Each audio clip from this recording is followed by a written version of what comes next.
I want you to imagine a groundbreaking new medicine, a single pill that taken once a day would make you live a longer and happier life. Not only that, this pill would make you stronger. It would profoundly increase your energy levels, your mood, your brain function, and your concentration. In fact, this pill would outperform every other known medicine for improving overall markers of health. It would be a groundbreaking revelation. It would change the face of medicine as we know it. Sounds pretty good, right? Now, luckily for all of us, this miracle medicine already exists, and it's called exercise.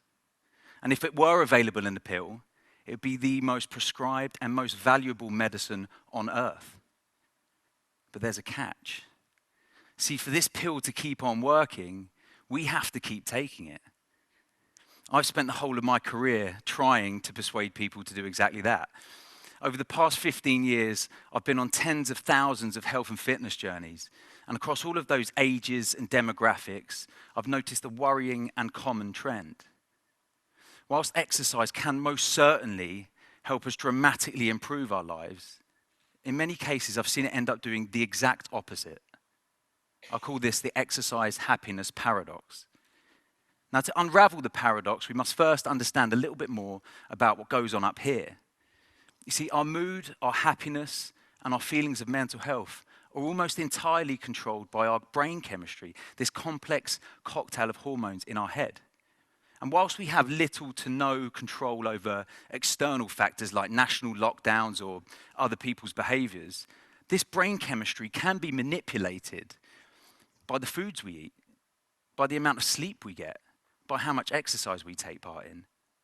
We call these lifestyle modifications, and we can control them.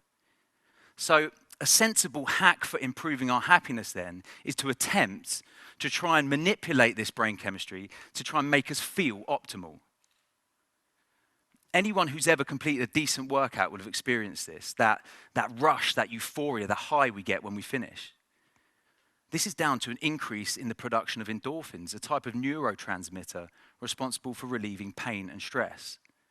But exercise also increases serotonin, the same hormone targeted by antidepressants, as well as dopamine and norepinephrine, all of which are responsible for regulating our mood. So put very simply, exercise can immediately and acutely make us feel happier.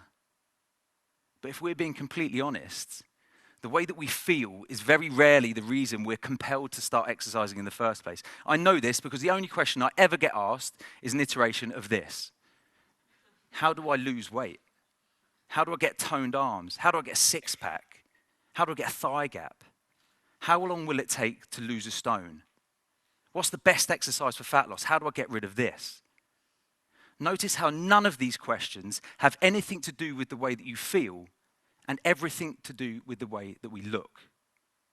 See, whilst our brains are wonderful tools for orchestrating happiness, they're also prone to self-sabotage and comparison. And never has this been more true than when it comes to the way that we look. And it's not even our fault. We've been led down a skinny little garden path by the multi-billion-pound fat loss industry where sex sells and appearance is everything.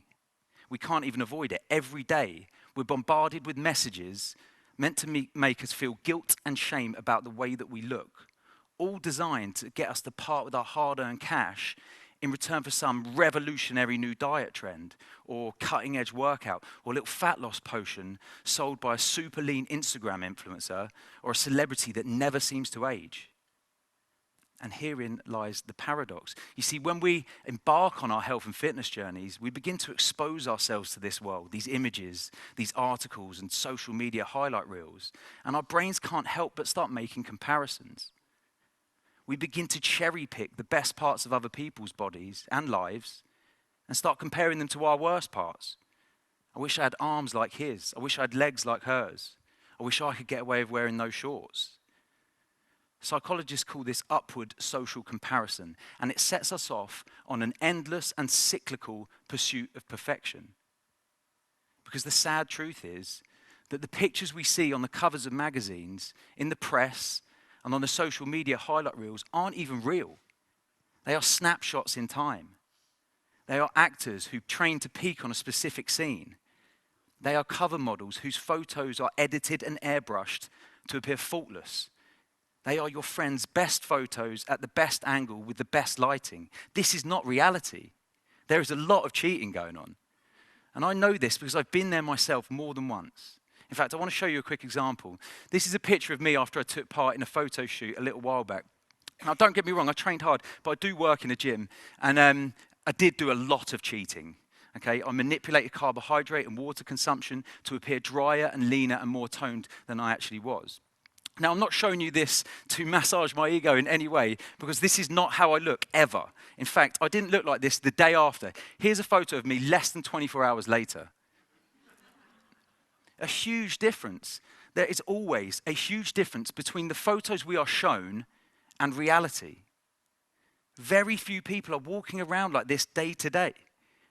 And for the vast majority of us who work in offices, not gyms, whose careers aren't dependent on looking a specific way, and who don't want to spend all of their time counting calories and tracking their food, not only is this unsustainable, it's also pretty pointless. See, our bodies have not evolved to look like this. We have not evolved to have skinny thighs or six-pack abs. This topic, along with nutrition, deserves a TED Talk of its own, but put very simply, our body's ability to store fat has helped us survive through millions of years of evolution. We've needed it for much of our existence to keep us warm, to shield our vital organs, to nurture our growing brains, and to store energy to survive periods of famine. Now, luckily for everyone in this room, and most people in the developed world, these are no longer threats that we face. There is no famine waiting around the corner. We're unlikely to freeze to death in our heated homes. And there are no saber-toothed tigers skulking about in our garden hedges waiting for us to go to work. But our bodies haven't yet caught up. And sadly, this surreptitious and insidious belief that we should all be lean or should all want to be skinny or toned is robbing people of their happiness. I've lost count of the amount of times I've been sat in a room with someone crying their eyes out because they don't like what they see in the mirror, or they don't look perfect, or they hate their stretch marks, and it is heartbreaking. And I've seen it end tragically more than once. Now, I'm not suggesting that ambitious fat loss goals are unachievable, far from it. But they shouldn't be all-consuming, and they are not all important, and we most certainly shouldn't have to miss out on life to achieve them. As a society, I would love to see us move away from this endless ideal of perfect, whatever that even means, from the idea that that is even good for us, that will make us happy. Because in my experience, it really won't. The biggest lesson I've learned over the past 15 years is this, and it is a harsh truth. No one gives a shit what you look like. Seriously, no one cares if you've got abs. No one cares if you've got skinny thighs or toned arms, and neither should you. Do you know what people do care about? That you don't get sick. That you are strong and confident and full of energy. That you are present. That you jump in every photo with your parents. That you jump in every pool with your kids. That you're strong enough to pick up your grandchildren and carry them on your shoulders. And that you're still around to watch them grow up. That you capture every moment and take every chance you get to live a happy and fulfilling life. See, if we're being completely honest with ourselves, our goal has never been fat loss or to change shape to begin with. Our goal is the happiness that we think these things will bring. And if we're stuck in this perpetual loop of critiquing the way that we look, counting every calorie that we eat, and comparing ourselves to everyone else, we will never feel truly happy, and it will never end. So what's the solution? How can we achieve greater levels of health and happiness without falling into the comparison trap? How can we take positive steps towards long-term improvements in our physique without feeling miserable?